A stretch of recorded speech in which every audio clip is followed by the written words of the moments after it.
sou a professora Renata, estou aqui para ajudar vocês nessa trajetória aí de vocês, nesse caminho até a aprovação no concurso público. Então, bora estudar. Hoje a gente vai conversar sobre as questões sobre doença renal crônica, sobre hemodiálise, beleza? Sobre nefrologia. Então vamos lá, primeira questão. A unidade especializada em doença renal crônica com terapia renal substitutiva, diálise, responsável pela atenção de média e alta complexidade, compete. Então, o que ele quer saber? Ele quer saber o que uma unidade que realiza diálise, o que ela tem que fazer, tá? Qual é a obrigação? O que compete a ela? Manter o paciente em tratamento conservador? A gente não precisa manter o paciente em tratamento conservador em unidades de média e alta complexidade, tá? O paciente, numa clínica de diálise, por exemplo, ele pode fazer um paciente em tratamento conservador, ele pode fazer na unidade básica de saúde ou a nível ambulatorial em qualquer hospital que tenha o serviço, tá? Então, uma clínica de diálise, por exemplo, ela não precisa ofertar esse acompanhamento do paciente em tratamento conservador, que são os pacientes que estão antes da diálise, tá? Então, o paciente que é classificado como estágio 5 é um paciente dialítico. O paciente de 1 a 4, ele está em tratamento conservador, de estágio 1 a 4 ele está em tratamento conservador. E ele pode realizar em qualquer ambulatório de uremia, tá? Letra B. Ofertar as modalidades hemodiálise, diálise peritoneal ambulatorial contínua, diálise peritoneal intermitente e transplante renal.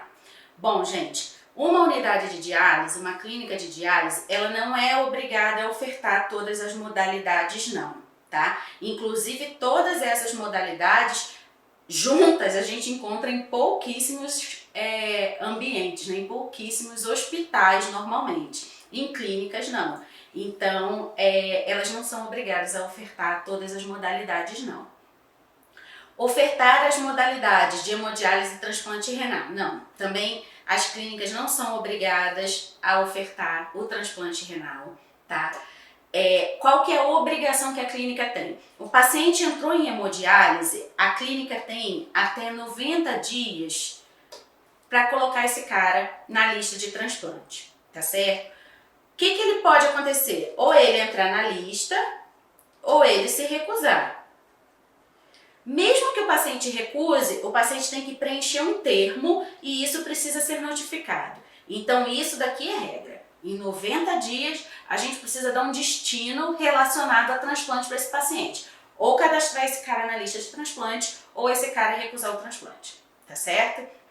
Mas oferecer a modalidade de transplante, não. Não mesmo. Ofertar pelo menos uma modalidade de terapia renal substitutiva. Sim, se é uma clínica, uma unidade especializada em terapia renal substitutiva, pelo menos uma ela tem que ofertar. Então sim, pode ser uma clínica só de hemodiálise, pode ser uma clínica só de diálise peritoneal, sim. Tá? Uma coisa que a clínica precisa pensar é que ela precisa ter uma unidade de referência. Então, mesmo que ela oferte só uma modalidade, ela precisa ter um suporte hospitalar, caso o paciente tenha alguma complicação ou o paciente agrave o seu quadro ou ele precise mudar de modalidade, tá? Mas ela só precisa ofertar uma modalidade e normalmente é hemodiálise. Ofertar as modalidades hemodiálise, diálise peritoneal ambulatorial contínua e diálise peritoneal intermitente. Não, como eu já falei para vocês, não é obrigatório que a clínica oferte a modalidade de diálise peritoneal e hemodiálise. Ela pode ofertar uma delas só, tá certo? Vamos para a próxima. A fístula arteriovenosa é o acesso definitivo para pacientes em hemodiálise. Em qual estágio os pacientes em tratamento conservador devem ser submetidos à confecção da fístula? Gente, essa questão aqui, ela traz uma abordagem que é o nosso sonho de consumo quem trabalha na nefrologia, que é acompanhar esses pacientes no tratamento conservador e confeccionar a fístula antes do paciente ir para diálise. É o nosso sonho. Então, qual que é o cenário ideal que a gente tem? O paciente, ele é hipertenso e diabético, tá? Aí ele faz o acompanhamento lá na UBS. E aí é identificado que esse paciente, já tem uma perda da função renal. Aí esse paciente vai ser encaminhado para um acompanhamento ambulatorial em algum hospital ou onde tiver um ambulatório de uremia. Então aqui eu tenho um paciente em estágio 3, por exemplo.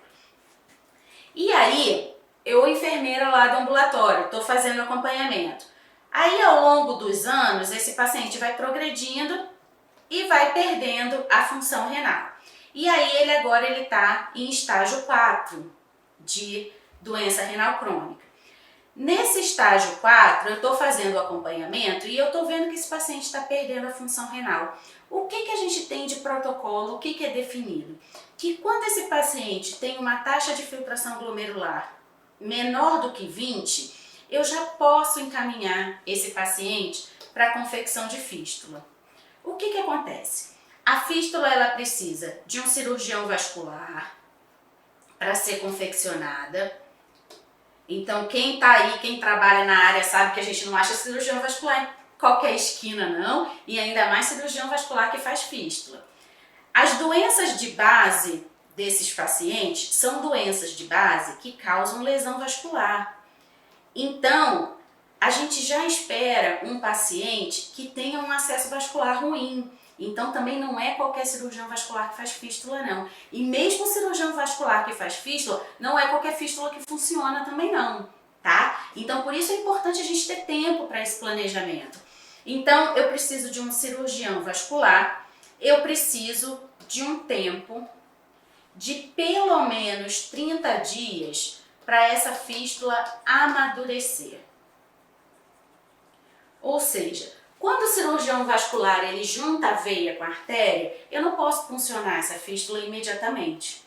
Então eu preciso esperar pelo menos 30 dias para essa veia dilatar, para essa parede dessa veia engrossar e eu poder funcionar essa veia. Então, gente, o ideal é que a gente consiga fazer isso com calma. Então, quando o paciente tem uma taxa de filtração glomerular menor do que 20, eu já posso encaminhar esse paciente para o vascular. O vascular vai pedir um Doppler, vai analisar qual é a melhor veia que ele tem para juntar com a artéria, vai marcar o dia do procedimento, faz o procedimento. Esse paciente faz acompanhamento depois, faz exercício para maturar essa fístula e aí quando essa fístula estiver boa, ela pode ficar lá no braço do paciente, ele não precisa mexer. Quando esse paciente tiver com uma taxa de filtração glomerular menor do que 15, que é um paciente em estágio 5, é um paciente que está bem próximo da diálise. Então quando ele precisar dialisar, a fístula dele já está pronta. E aí esse paciente vai dialisar com o melhor acesso vascular que existe para diálise, que é a fístula, tá? Então a recomendação, o que a gente tem em protocolo, é que o paciente em tratamento conservador, ele seja encaminhado para a confecção da fístula quando a taxa de filtração glomerular dele for menor do que 20, tá? Para ele se preparar para a hemodiálise. O que acontece na maioria dos casos? O paciente não faz o acompanhamento, não sabe que tem uma disfunção renal, entra na emergência, precisa de diálise de emergência e na diálise de emergência a gente não tem como usar fístula, a gente usa catéter. Então é inserido um catéter duplo lumen, normalmente na jugular. O catéter de hemodiálise ele tem um calibre enorme, então ele tem um risco de infecção muito grande. E a qualidade da diálise não é a mesma do catéter com a fístula, a gente tem uma qualidade menor, tá? Então o cenário ideal é esse aqui, paciente em tratamento conservador que faça a fístula quando ele tiver uma taxa de filtração glomerular menor do que 20, tá certo? De acordo com a tabela de incrementos nos procedimentos financeiros no componente serviço ambulatorial, quantas sessões de hemodiálise são autorizadas por semana para pacientes adultos? Galerinha, esse é um lance importante. Vocês acham que as clínicas de diálise, eles fazem 4 horas de hemodiálise 3 vezes por semana porque elas querem? Vocês acham isso? Claro que não. A gente faz 3 vezes por semana, 4 horas, porque é o que o povo paga. é o que o plano de saúde paga, os planos de saúde mais básicos, tá? A gente tem planos de saúde top aí que pagam mais diálise e é o que o SUS paga, galera. O que o SUS paga para a clínica é para fazer 3 vezes por semana, 4 horas. Então, o que a gente tem de autorização é isso aqui para fazer. Se precisar de uma sessão extra, a gente ainda consegue cobrar uma sessão extra. Agora, para um paciente fazer hemodiálise diária, por exemplo, que é o que é melhor para ele, a gente não consegue, só se tiver uma indicação muito específica. Por exemplo, gestante. Em gestante a gente consegue fazer hemodiálise diária, tá? Mas fora isso, não. Então, o que a gente tem de pagamento do SUS são 3 sessões por semana de 4 horas, tá certo? No quesito controle de qualidade dos dialisadores, o que significa Prime? Então vamos lá. A gente tem o dialisador, tá? Dentro desse dialisador é onde a gente tem a membrana semipermeável, que deixa eu fazer aqui bem bonitinho, vai ficar parecendo um dialisador, tá igual. E aí a gente tem a membrana semipermeável, que é onde as trocas realmente acontecem, tá certo? O que acontece? Quando a gente vai reutilizar esse dialisador, a gente precisa preencher ele. A gente primeiro lava ele com água tratada da hemodiálise, tá? Então a água da diálise é tratada, não é a água que vem do serviço, que vem do encanamento, não. Essa água que vem do encanamento, ela passa por um sistema de tratamento de água, que é um sistema de osmose reversa, e aí essa água tratada de hemodiálise é que a gente utiliza, tá? Então, ele é lavado com essa água e ele é preenchido. O que acontece? A gente tem um volume de preenchimento aqui dentro. Então, vamos supor, 120 ml. Deixa eu botar 100 ml para facilitar a conta. 100 ml. Tá? Então, quando eu coloco a solução de preenchimento, que é o ácido peracético, ele preenche, ele gasta 100 ml. Esse volume de preenchimento é o que a gente chama de prime. Tá? Então, prime é tipo de membrana dialisador? Não. Determinação do volume interno dos capilares? Sim. Nome do funcionário? Não.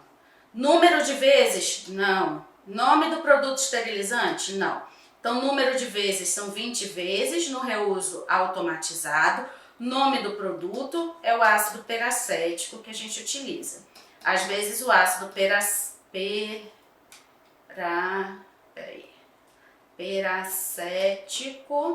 às vezes o ácido peracético com peróxido de hidrogênio, tá? Bom, o que eu quero falar para vocês desse prime? Por que isso daí é importante, a gente fazer essa medida? Conforme a gente vai usando, então conforme a gente vai reutilizando esse dialisador, essa capacidade de preenchimento dele diminui. Se diminui a capacidade de preenchimento, diminui a capacidade de depuração, a capacidade de filtração. E isso vai interferir diretamente na qualidade da diálise que a gente está oferecendo para esse paciente, tá certo? O que a gente tem de recomendação da Anvisa que diz o quanto que a gente pode usar esse dialisador? Então a gente pode reutilizar ele até 20 vezes se a gente usar o reuso automatizado, ou então a gente tem que descartar se antes das 20 vezes esse volume de preenchimento diminuir em 20%. Ou seja, paciente fez a diálise hoje, tá? Primeira diálise, o volume de preenchimento é 100. Aí ele fez a segunda, terceira, quarta, quando chega na D10, o volume de preenchimento deu 75. Menos 20% aqui dá 80, não é isso? Se deu 75 no 10º uso, pode descartar. Então, se deu menor do que 20%, esse dialisador vai para o lixo, mesmo que não tenha atingido os 20 usos, tá? Porque significa que a capacidade de filtração desse dialisador está prejudicada. Então, a gente não vai conseguir ofertar uma diálise de qualidade para esse paciente. Uma coisa importante, paciente faz 3 vezes por semana, 4 horas de diálise.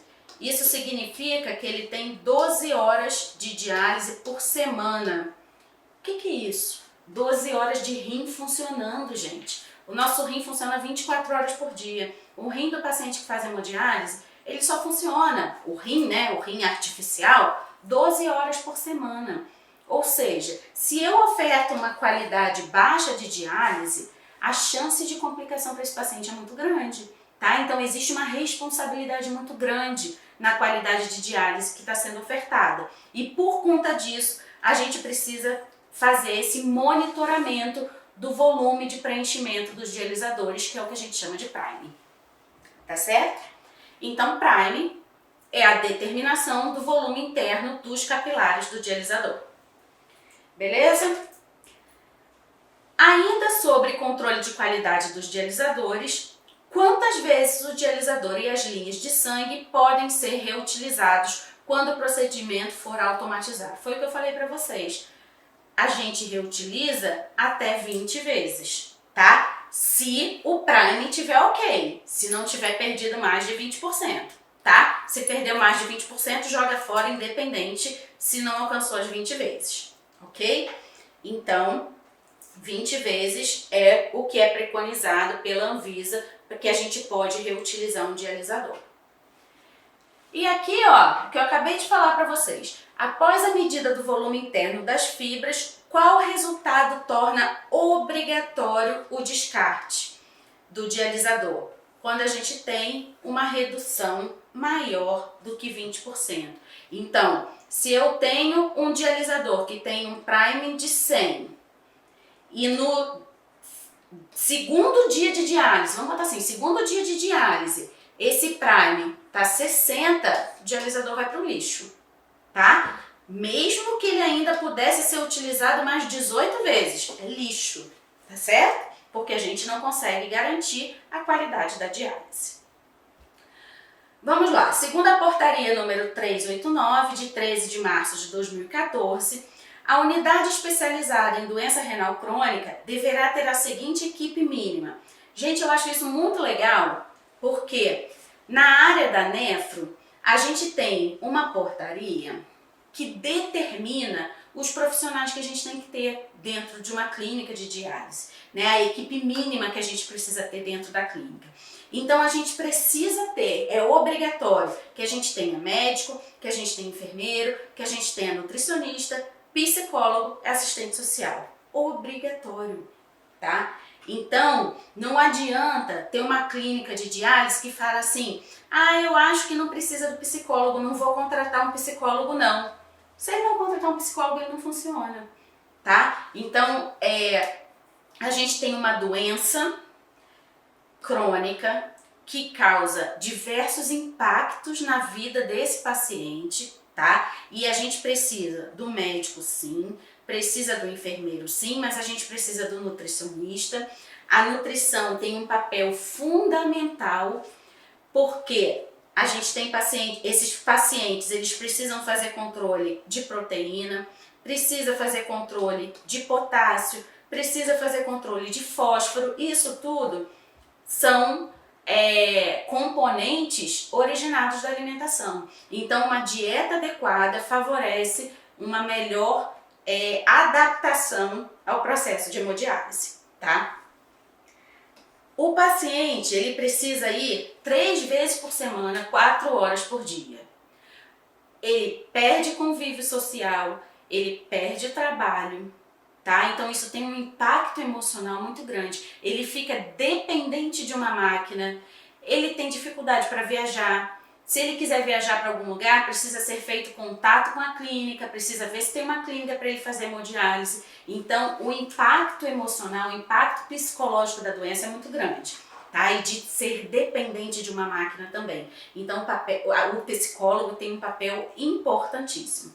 E outra coisa é assistente social. Os pacientes em diálise, eles têm diversos direitos garantidos, tá? Então, eles têm direito a benefícios, têm diversos benefícios, eles têm direito a passe livre, têm direito a BPC, têm direito a tratamento fora do domicílio. Tem um recurso que é ofertado também para o paciente fazer adequação na casa dele. Então, assim, tem diversos benefícios que esse paciente tem direito e a gente precisa do assistente social para fazer valer esse direito desses pacientes, tá? Então, essa é a equipe mínima que a gente precisa ter numa clínica de diálise. E é isso, pessoal. Espero que vocês tenham gostado e até a nossa próxima aula.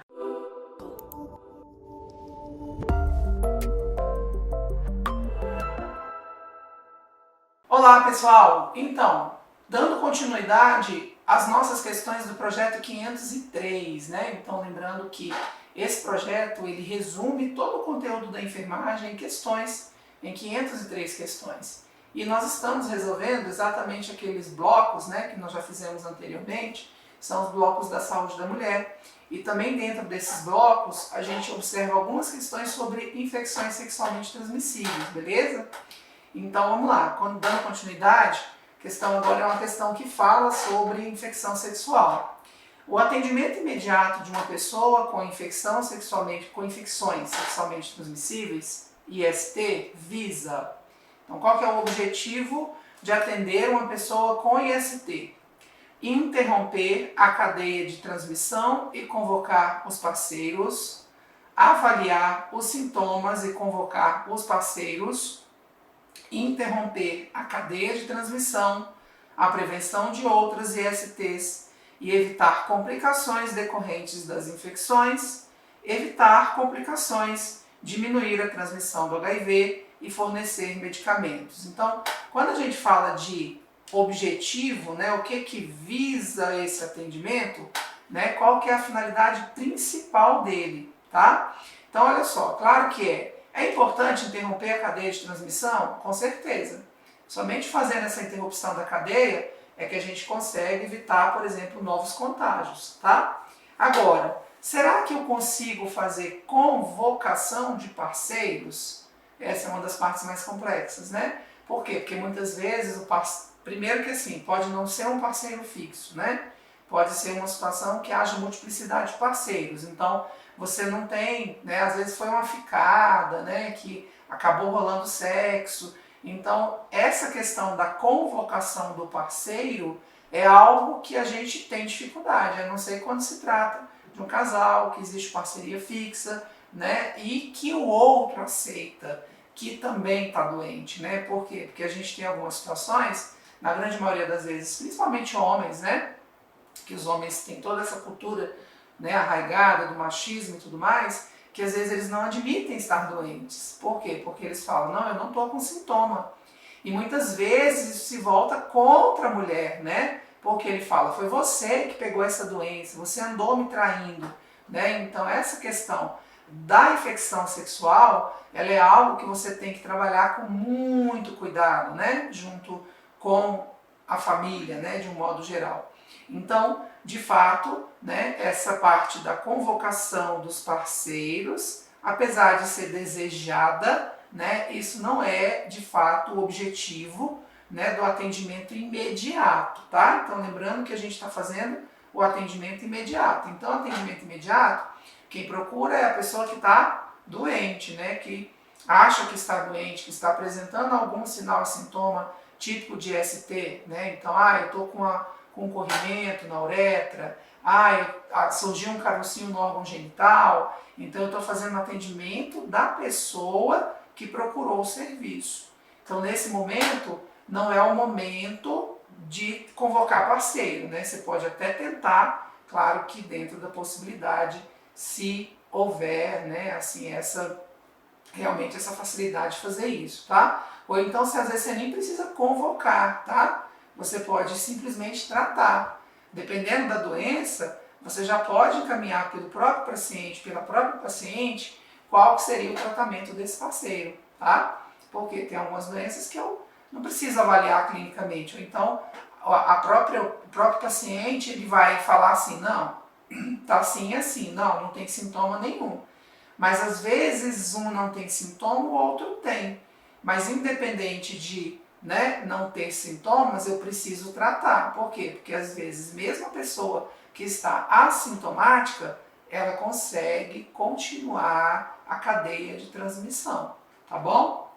Aliviar os sintomas e convocar o parceiro. De novo, ele insiste nessa parte de convocar o parceiro. Então, assim, é mais importante você convocar o parceiro do que você estabelecer um atendimento imediato, né? Tratar essa pessoa logo, não, tá?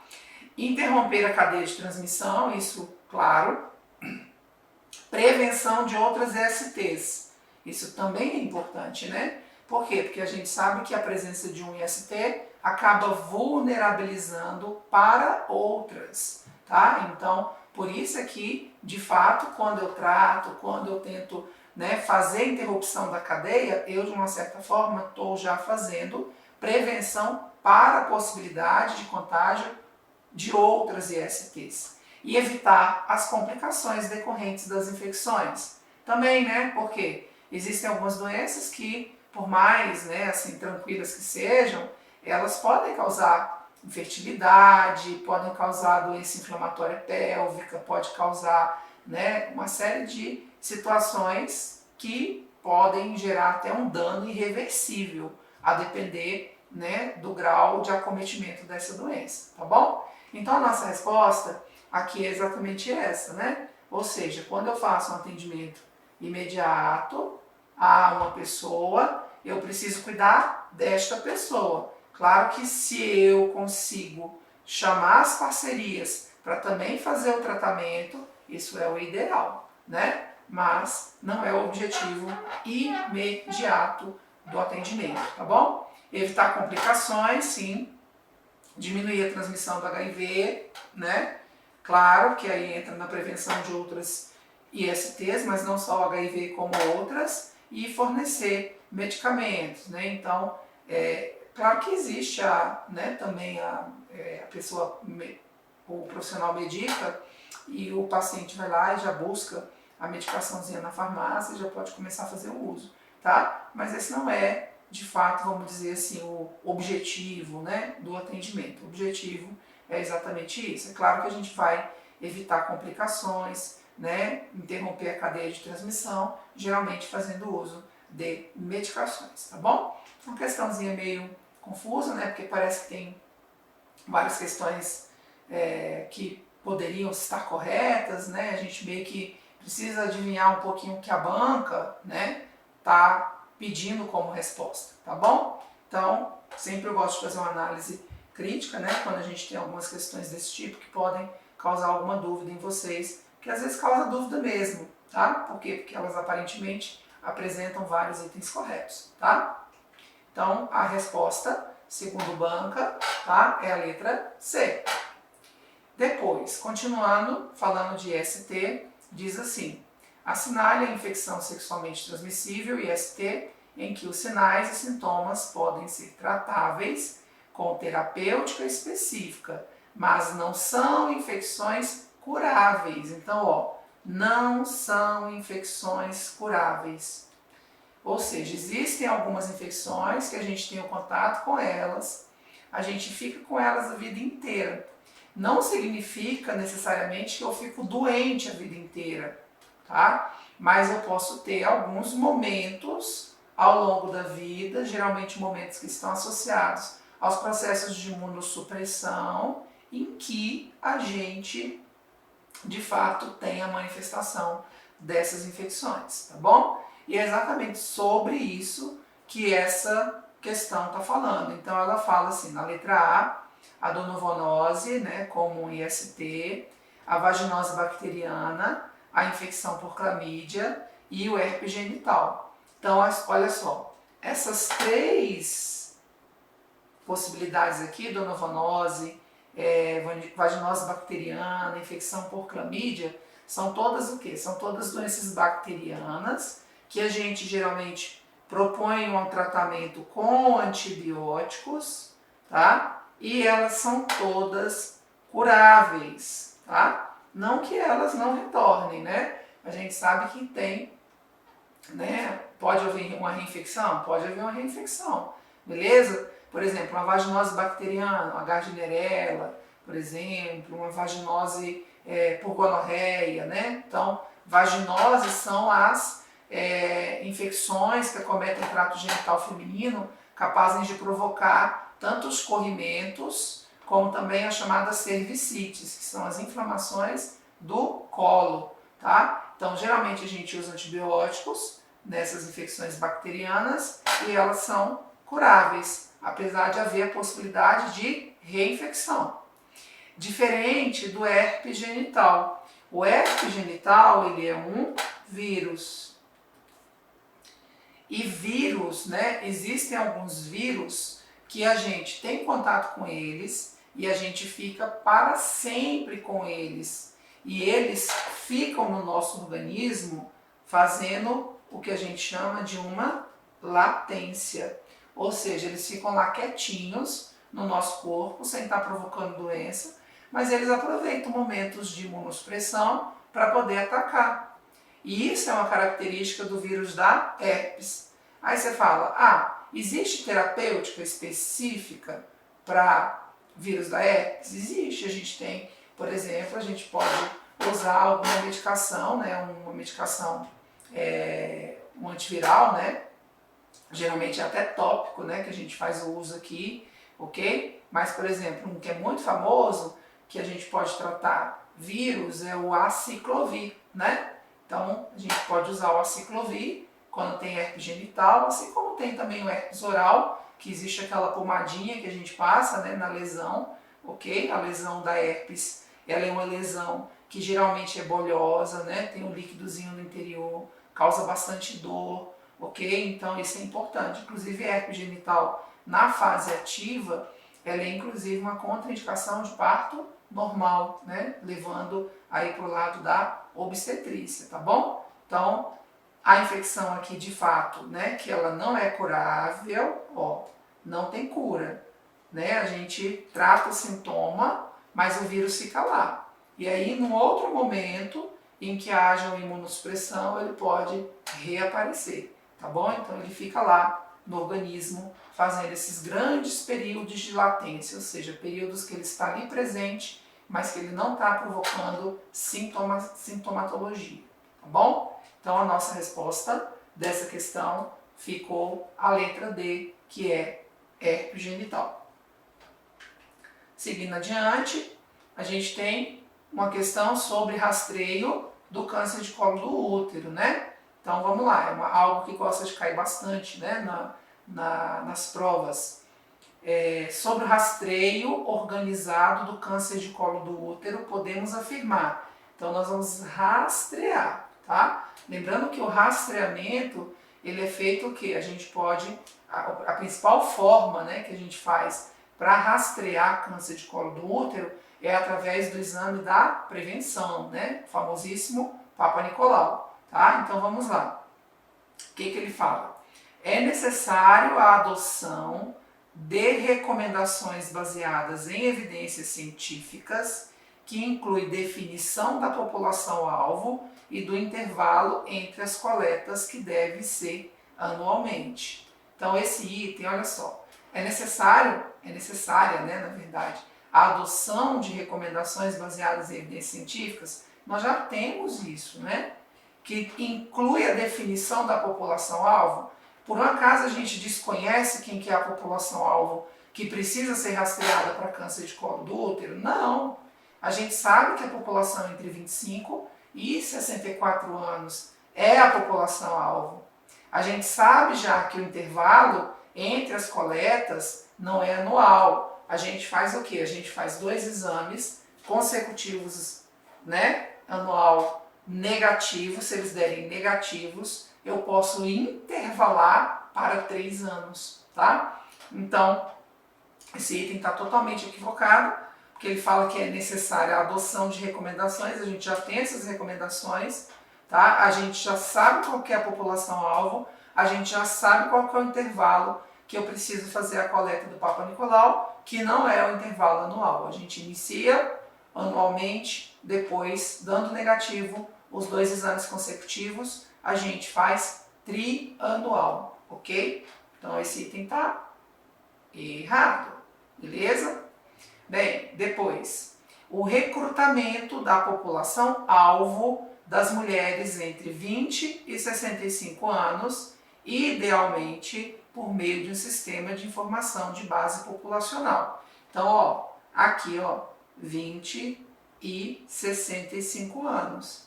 Nós já sabemos que a população-alvo de rastreamento de câncer de colo do útero, qual que é? 25 a 64 anos. Então, a população-alvo que ele está colocando aqui no item não está correta, tá? O resto tá.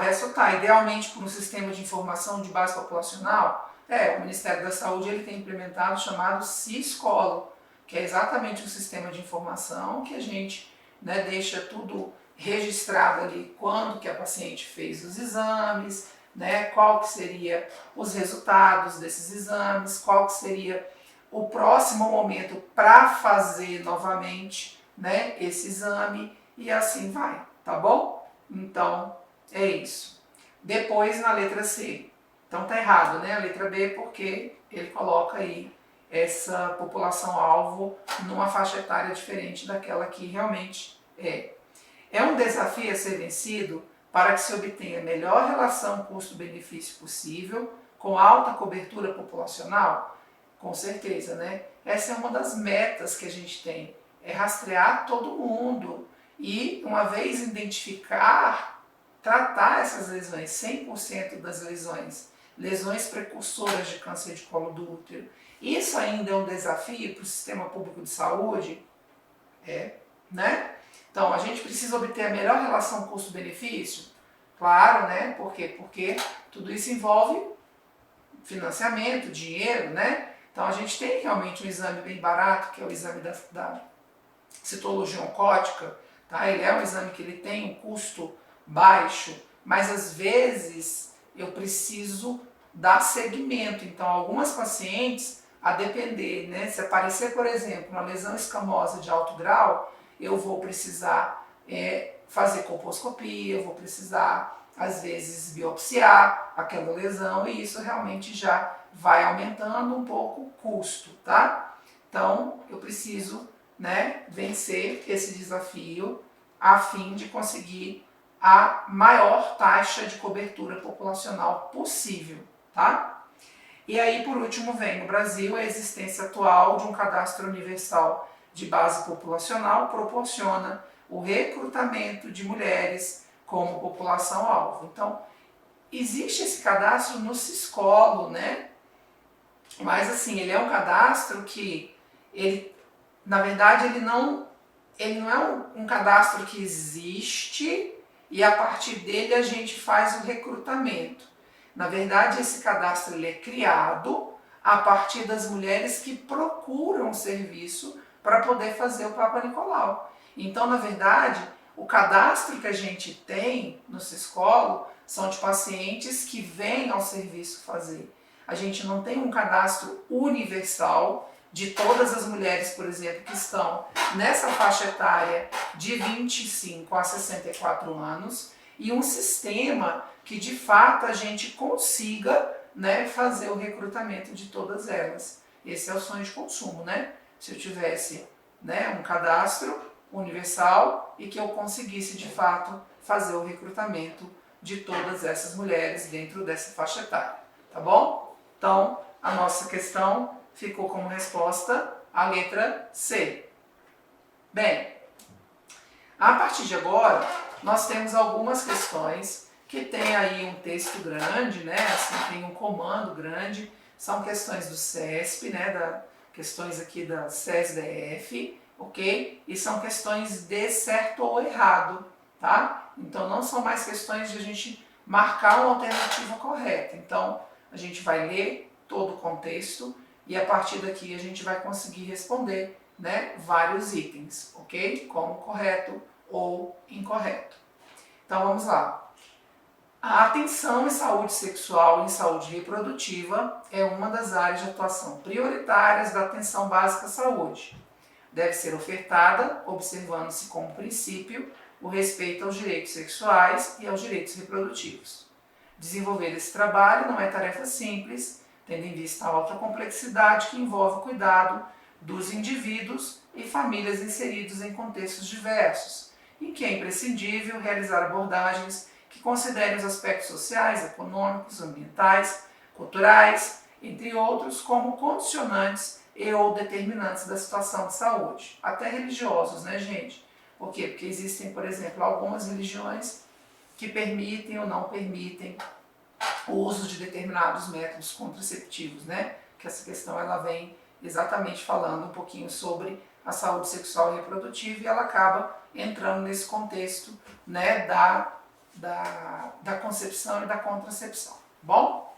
Bem, continuando. Isso exige, nós paramos aqui, né, ó, nesse ponto, vamos lá. Isso exige uma nova postura e qualificação profissional, com enfoque não só para o indivíduo, mas também para a família e a comunidade. Lembrando que no contexto atual, as famílias assumem diferentes conformações, não apenas aquela de grupo nuclear específico, formado por pai, mãe e filhos, né? Às vezes a gente tem 2 pais, 2 mães, né? Então hoje é totalmente diferente. Além disso, é importante compreender a família também como um espaço emocional e social, no qual podem se reproduzir as mais diversas formas de relações da sociedade. Considerando essas informações em relação à saúde sexual e à saúde reprodutiva, julgue os itens a seguir. Então, vê que o item ele tem um comando bem extenso, tá? Para poder fazer uma contextualização, mas o item especificamente, ele não vai muito tratar muito disso aqui específico, ele vai trazer questões bem gerais que estão dentro desse aspecto da saúde sexual e da saúde reprodutiva, tá? Por exemplo, essa questão, o item que vem aqui, fala de gestante com HIV e fala de vacina, tá? Então, envolve, né, o conhecimento que a gente fala, né, multi, ou seja, você tem que conhecer todas as áreas, né, para poder responder algumas questões. Então, aqui a gente tem um exemplo de questão que precisa que você saiba um pouquinho sobre PNI, né? Vamos lá. As gestantes infectadas pelo HIV devem receber a vacina tríplice viral, preferencialmente ao final da gestação, para promover uma elevação da carga viral antes do início do tratamento antirretroviral, que é a transativação heteróloga, a fim de garantir níveis de resposta imunológica adequados no parto. Olha só, pessoal, gestante infectada com HIV devem receber a vacina tríplice viral. Quem que é a vacina tríplice viral? Sarampo, cachumba e rubéola. Por sinal, essa vacina é uma vacina de vírus vivos, né? Atenuados, que uma das contraindicações do uso dessa vacina é exatamente gestação. Então a gente sempre fala, se a paciente está grávida, se a paciente está com suspeita de gravidez, se a paciente está pretendendo engravidar, a gente não deve administrar essa vacina, tá? Principalmente por conta da rubéola. Por quê? Porque a rubéola ela é uma infecção congênita e a gente, né, apesar de não ter casos descritos na literatura de rubéola congênita pós-vacinal, existe o risco, porque trata-se de vírus vivos. Então, esse item, ele está totalmente errado. Por quê? Porque, na verdade, nenhuma grávida, independente de ser infectada pelo HIV ou não, vai ter indicação de fazer essa vacina. Essa, então, que é infectada pelo HIV, menos ainda, porque ela é uma paciente imunodeprimida. E aí, como ela é imunodeprimida, eu não vou poder administrar vacinas de vírus vivos de jeito nenhum. Se eu já não podia, agora tem ainda um fator que me impossibilita mais ainda, tá? Então, lembrando, quais são as vacinas que grávidas tomam? Elas tomam vacina de hepatite B, caso elas não tenham histórico vacinal para vacina de hepatite B, ou caso, de repente, ou vacina incompleta, né, histórico, esquema incompleto, né, que são 3 doses, ou se de repente, né, você fez um anti-HBS, tem dúvida, né, fez um anti-HBS esse anti-HBS deu fraco reator ou não reagente, aí também você, né, precisa fazer novamente o esquema. Outras vacinas, influenza, né, que é a influenza sazonal, ela sempre entra nas campanhas, né? Todo ano a gente tem campanha de influenza e sempre as grávidas estão contempladas, tá? E a outra vacina é a DTPA, né, que a gente precisa ter o esquema completo da DT, que é difteria e tétano, e aí agora por conta da coqueluche, a gente faz o reforço sempre com a DTPA, porque ela contempla difteria e tétano, mais a coqueluche na forma acedular, tá bom? Então vacina tríplice viral realmente não é vacina de grávida, muito menos grávida infectada pelo HIV, né, por conta dessa questão da imunossupressão. Então, se a gente já não podia fazer em grávida, que ela já é imunossuprimida por natureza, né, pela própria gestação, essa aqui ainda tem uma imunodeficiência adquirida, que impossibilita ainda mais essa vacinação, certo? Então, a nossa questão, o gabarito dela é errado, o gabarito deste item. Bem, a próxima questão, ela tem o mesmo contexto aqui, tá? Então, eu não vou ficar lendo o comando todas as vezes, eu vou direto ao item, certo? Então, o item diz assim: as gestantes infectadas pelo HIV devem receber orientações quanto à necessidade de adoção de medidas para prevenção de reinfecção ou aquisição de outros agravos, como medidas higiênico-dietéticas para a prevenção da toxoplasmose. Você fala, nossa, que confuso, né? O que HIV tem com toxoplasmose? Pois então, por conta da imunossupressão do HIV, existem algumas pacientes que já são IgG positivas contra a toxoplasmose, mas elas podem positivar o IgM para toxoplasmose. Então é um caso de recidiva de toxoplasmose exatamente quando a paciente tem infecção, né, tem imunossupressão adquirida, quando tem, por exemplo, HIV. Então, quando você vê paciente que é IgG e IgM positivos para toxoplasmose, que é uma indicação de recidiva, você precisa sempre investigar se existe imunossupressão, tá? Então, essa paciente tem que receber essas orientações, essas medidas de prevenção de reinfecção. Reinfecção por quê? Porque a gente tem diferentes tipos de HIV, então a paciente ela precisa estar atenta, né? Por quê? Porque mesmo quando o casal, ambos apresentam a doença, o HIV, eles não devem, né, ter relação sexual sem a camisinha. Por quê? Porque eles podem trocar vírus, né? Então esses vírus são mutagênicos, a gente tem o HIV1, HIV2, certo? Então por isso que ele fala de reinfecção, também pelo próprio HIV, ou aquisição de outros agravos. Então outros agravos são outras doenças, né, que podem aparecer. E aí ele deu o exemplo aqui da toxoplasmose. E de fato a toxoplasmose ela é prevenida com medidas higiênico-dietéticas. Por quê? De que forma que a gente pega a toxoplasmose? Geralmente comendo alimentos mal passados, mal cozidos, que podem conter o cisto do toxoplasma. O cisto esse que geralmente está presente em fezes de animais domésticos. Mas eu tenho que sempre orientar a grávida com toxoplasmose para ela evitar, por exemplo, alimentos crus, né? Então eu sempre falo, não pode comer cru de jeito nenhum. Por quê? Porque o alimento cru, né, ele não, óbvio, não é cozido, né? Não passa pelo processo do cozimento, então existe a possibilidade da aquisição do oocisto, né? Então eu falo sempre, ó, nada de carne mal passada, que mais? Nada de vegetais folhosos, porque você muitas vezes não, principalmente na rua, né, que a gente não tem condição de saber qual que é realmente a higiene que foi adotada na lavagem daquele alimento, no preparo daquele alimento, quem manipulou aquele alimento. Então, nada. Em casa, né, ela pode até comer, desde que ela tenha os devidos cuidados, né, no preparo. Mas na rua de forma alguma, alimentos crus de forma alguma, alimentos que, por exemplo, que você não pode fazer um bom cozimento, Eu falo até, por exemplo, sempre o exemplo do brócolis e do couve-flor, né? Que aí você fala, mas brócolis e couve-flor ninguém come cru, come cozido, sim.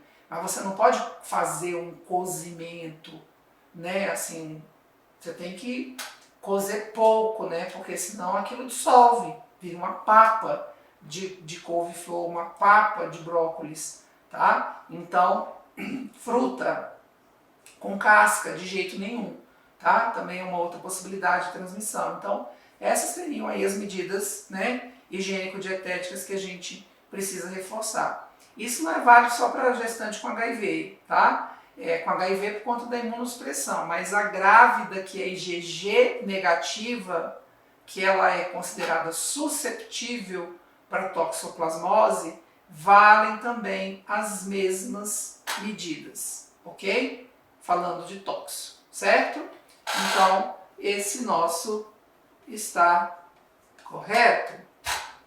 A resposta da questão certíssima, beleza? Vamos fazer uma pausa breve, daqui a um pouco a gente volta para poder fechar essas questões, né, de saúde da mulher do projeto 503. Até já!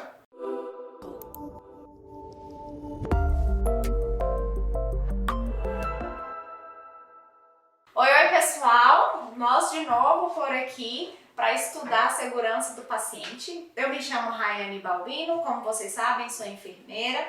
Estou aqui para discutir um tema que amo demais, que é a segurança do paciente. Hoje nós vamos discutir 8 questões da banca IADES e essas têm por objetivo a gente destruir essa banca, né? Passar e cumprir os nossos objetivos pessoais e profissionais. Então, peço a vocês que peguem caneta, papel, post-it, para que a gente, marcador de texto, para que vocês possam ir mesmo destrinchando as questões e entendendo aonde estão as pegadinhas. Vamos lá.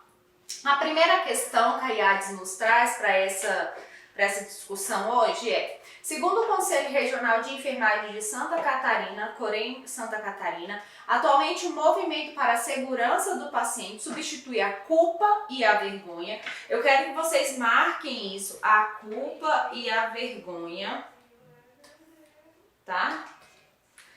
Por uma nova abordagem, a de repensar os processos assistenciais com o intuito de antecipar a ocorrência dos erros antes que causem dano aos pacientes e serviços de saúde. Então aqui eu quero que vocês pensem isso aqui, ó. Marca aí essa historinha aqui e aí vocês vão colocar assim, ó. O que é segurança do paciente?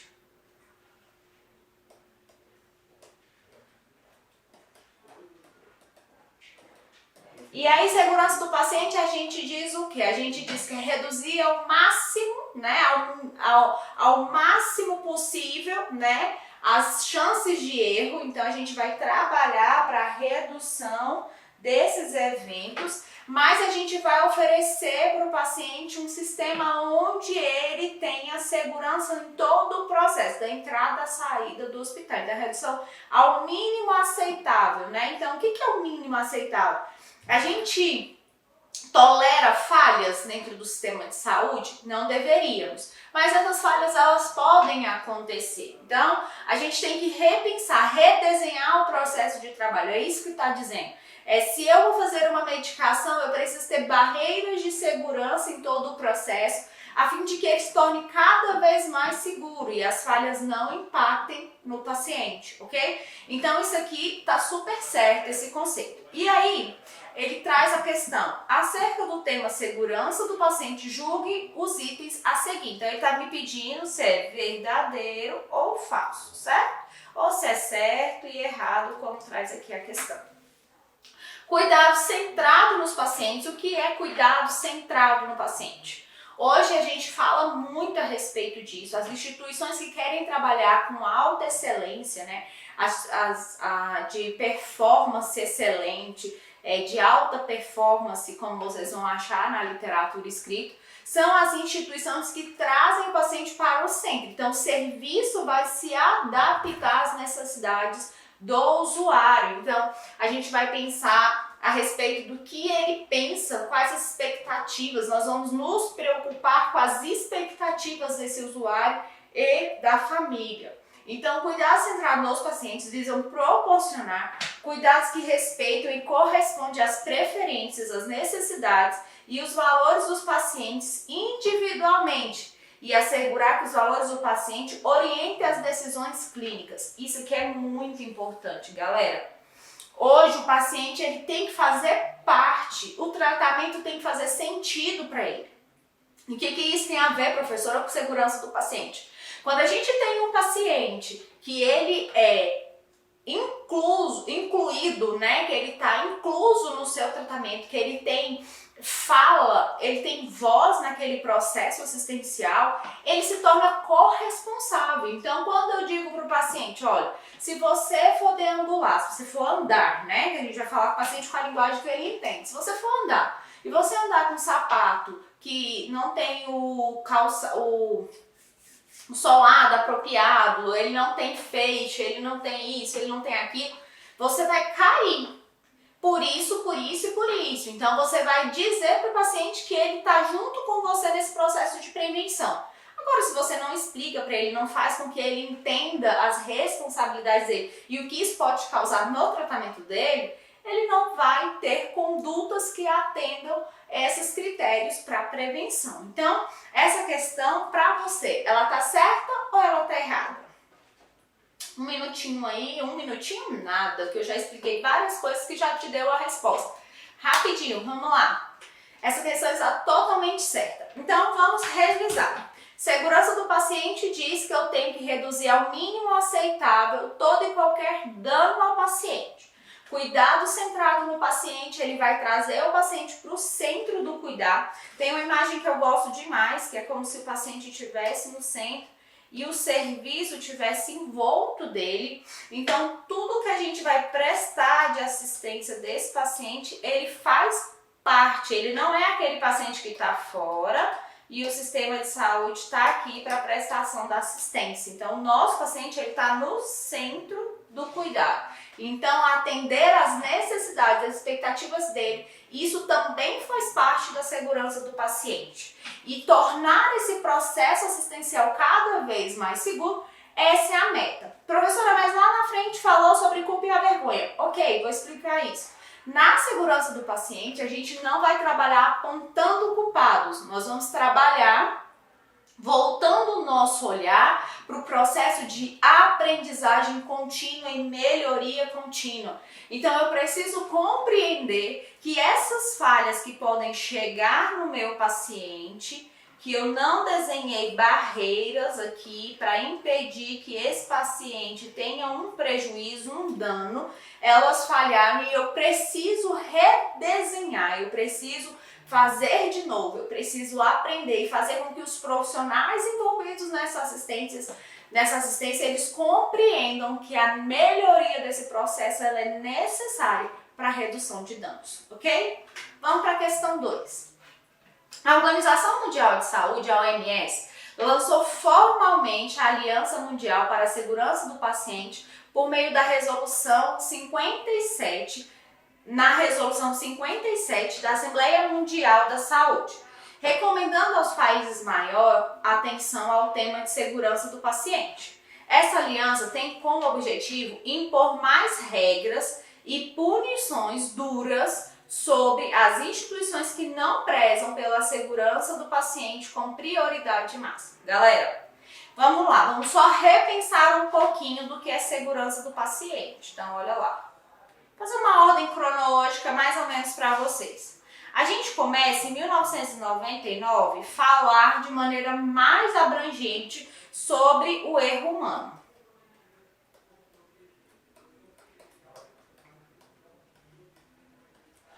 Daí, após o ano de 1999, o mundo começa a falar, desenvolver práticas, a falar sobre o impacto da falha humana dentro das instituições de saúde para o paciente e quantos pacientes morriam decorrente a erros que muitas das vezes são preveníveis.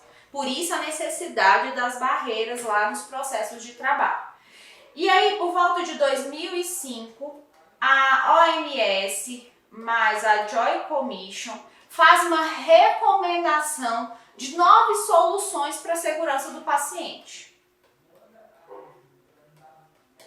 Daí, em 2008, 2011, mundialmente falando, a gente tem as 6 metas que hoje a gente trabalha e a gente conhece. Em 2013, o Brasil começa a falar muito e publica a RDC 36, a portaria 529 de 2013, ambas de 2013. E daí nisso também sai a portaria, né, que traz os 6 protocolos. Que na verdade não são 6, são 5. Por que 5, professora? Porque a meta 2 não tem publicação nacional.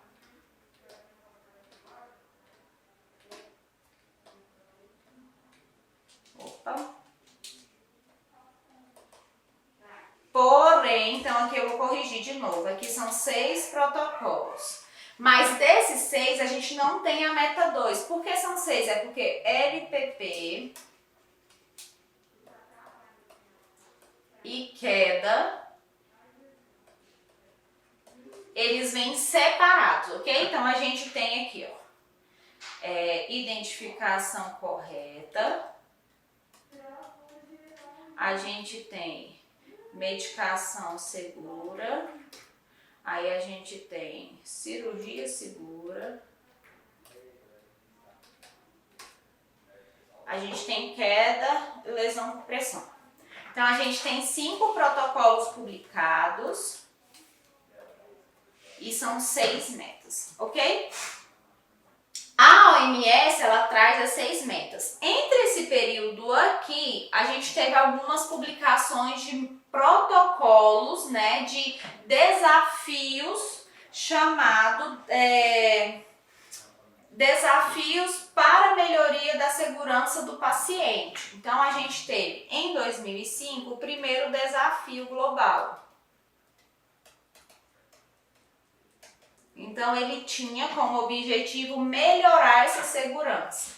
Em 2007, nós tivemos outro desafio global. E em 2000... minha linha foi embora. E em 2017 nós tivemos outro desafio global. Professora, para que tudo isso? Isso é para explicar para vocês que o objetivo nunca foi e nunca será regras e punições duras. O objetivo da segurança do paciente era o aprimoramento constante do serviço de saúde para que a gente tivesse assistência de qualidade para o paciente. Então, todas as ações não eram para trazer punição institucional ou punição para o profissional, não. A ideia desde sempre foi que a gente ia qualificar, ia melhorar, ia aprimorar a assistência de saúde nos hospitais, nas instituições do mundo inteiro. E então, diante disso, essa questão ela é errada. Por quê? Porque eu não trouxe punição, eu trouxe estratégias de melhoria.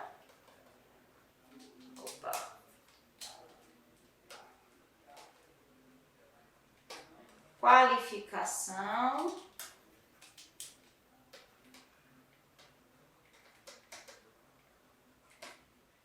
segurança e desenvolvimento.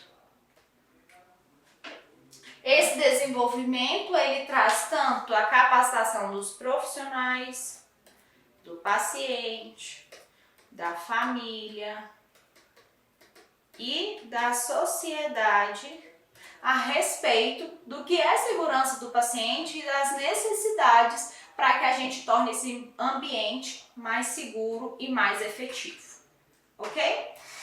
A IATS na questão 3 traz assim: quanto aos desafios globais para a segurança do paciente, o primeiro proposto em 2005 foi uma assistência limpa, uma assistência segura. Vamos voltar aqui, ó. Eu trouxe para vocês que a gente teve 3 desafios. 1, 2, 3. Se você tiver isso muito claro para você, se isso fizer sentido para você nessas questões, você vai acertar as 3 questões de level, assim, sequenciais. Então, vamos lá. Anotem de novo aí. Então, de 2005 a 2006, de 2007 a 2008, de 2017. Então, olha só. Nós tivemos 3 grandes marcos mundiais.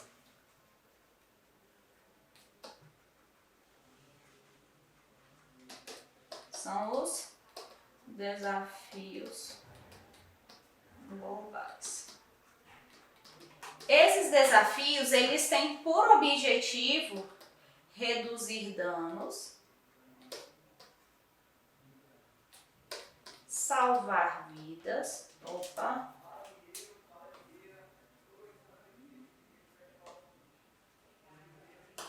construir barreiras,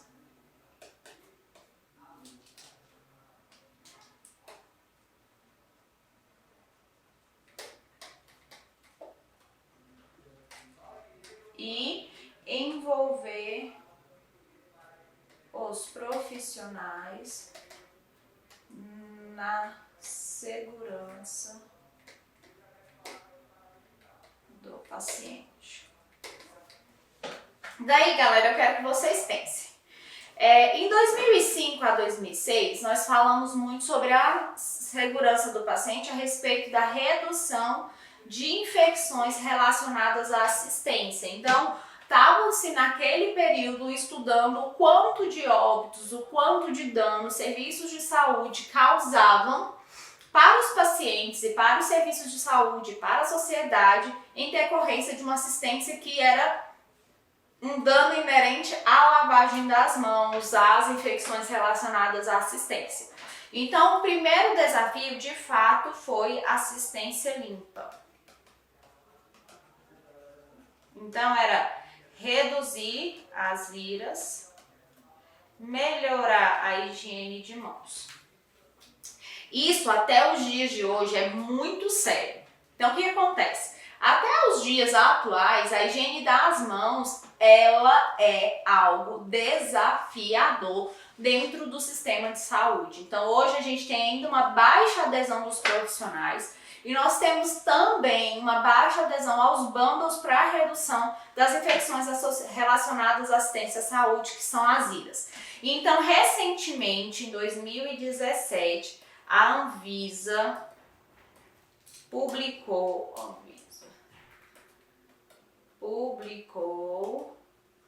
um manual. Se eu não me engano, ele é o de número 6 ou 7. Agora eu me embolei, eu não sei se é 5, 6 ou 7, mas é um desses 3. E aí lá vocês vão encontrar todas as recomendações da Anvisa quanto às reduções de infecções, né, associadas à assistência à saúde, e que vão trazer pra gente os bundles, vão trazer pra gente o norte para o cuidado seguro relacionado à prestação de uma assistência limpa. Mas em 2005, o mundo começou a falar e se desafiar, que a gente ia reduzir o número de óbitos inerentes a uma assistência que não era segura, principalmente pelas nossas mãos, ok? Em 2007, então vamos lá, respondendo essa questão, já tá aí a resposta, então tá totalmente correta. Em 2007, 2008, o mundo começou a falar nesses grandes debates a respeito da cirurgia segura.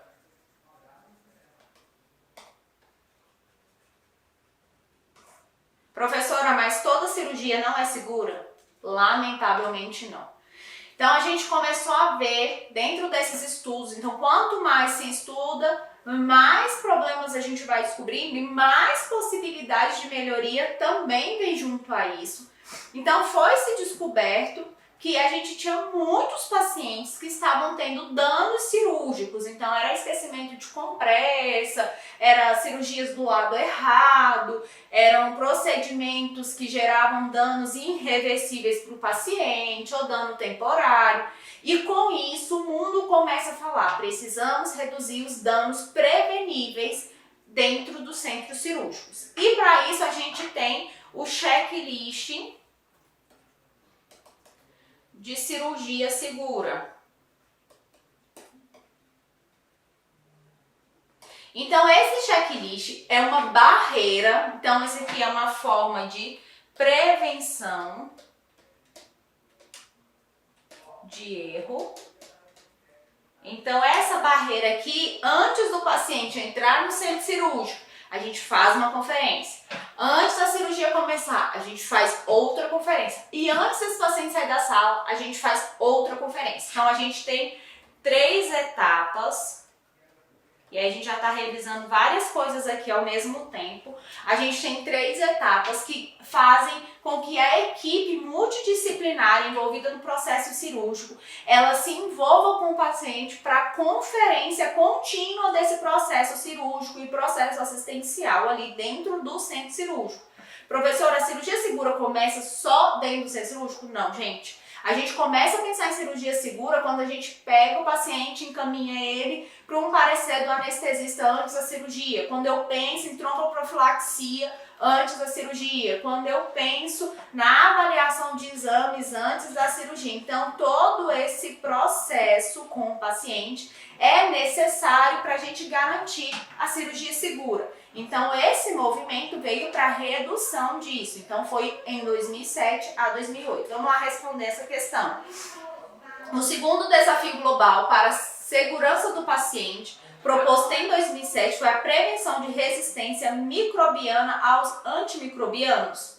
Não, a gente já falou. Então, o segundo desafio global foi a cirurgia segura. Ok? Então, a gente respondeu lá atrás.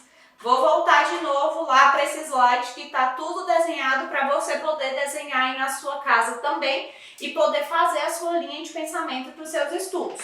Em 2017, a gente começou a falar do terceiro desafio global. Isso porque alguns estudos antes disso, anterior a 2017, começou a mostrar que erros de medicação já eram considerados um dos top 10 de eventos adversos relacionados à assistência, principalmente na assistência domiciliar. Então, o paciente saía de alta, hospitalar, com aquele saco de remédio, e daí esse paciente chegava em casa e ele misturava tudo, ele tomava no horário contrário, fazia interação medicamentosa, ele trocava os medicamentos, ele não tomava.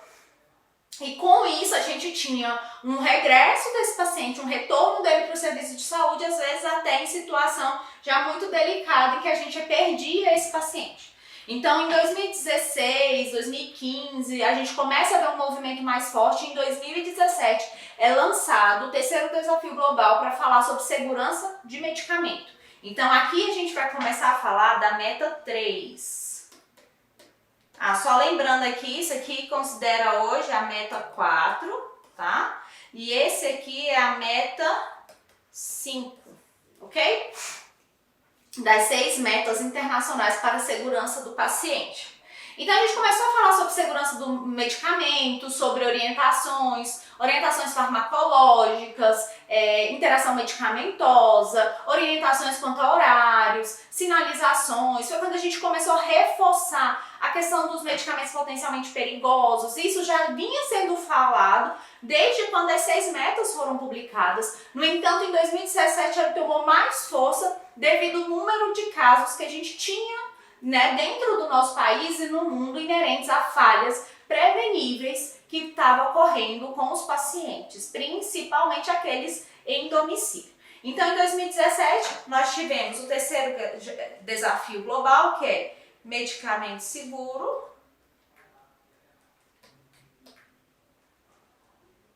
E a proposta aqui, então, era redução de danos inerentes ao uso de medicamento. Aqui também, depois de 2017, a gente começou a ver algumas coisas assim, muito associadas às indústrias farmacêuticas. Então, muitos medicamentos com embalagem iguais, medicamentos que tinham nomes parecidos, muito idênticos, então que isso proporcionava mais erros. Então, hoje esse desafio, ele é um desafio muito grande para todos nós como profissionais de saúde e que precisam ser muito atentados. Então, dentro da prática hospitalar, isso tem que ter muito cuidado, até mesmo para a gente executar essa prescrição beira-leito. Então, da leitura da prescrição para o paciente, da checagem de alergia, da checagem dos nomes iguais de medicamento, dos medicamentos potencialmente perigosos. Então, esses desafios não se aplicam só para fora do hospital, eles se aplicam principalmente para as instituições de saúde, a fim de que a gente melhore as nossas práticas continuamente, que a gente garanta para o paciente uma assistência cada vez mais segura e que esse medicamento faça, o devido efeito para a recuperação do mesmo. Então, vamos lá na questão 5. Então, o terceiro desafio global para a segurança do paciente, proposto em 2011, não, ele foi em 2017, foi cirurgia segura salva-vidas. Não, esse aqui foi o segundo desafio. E o terceiro desafio,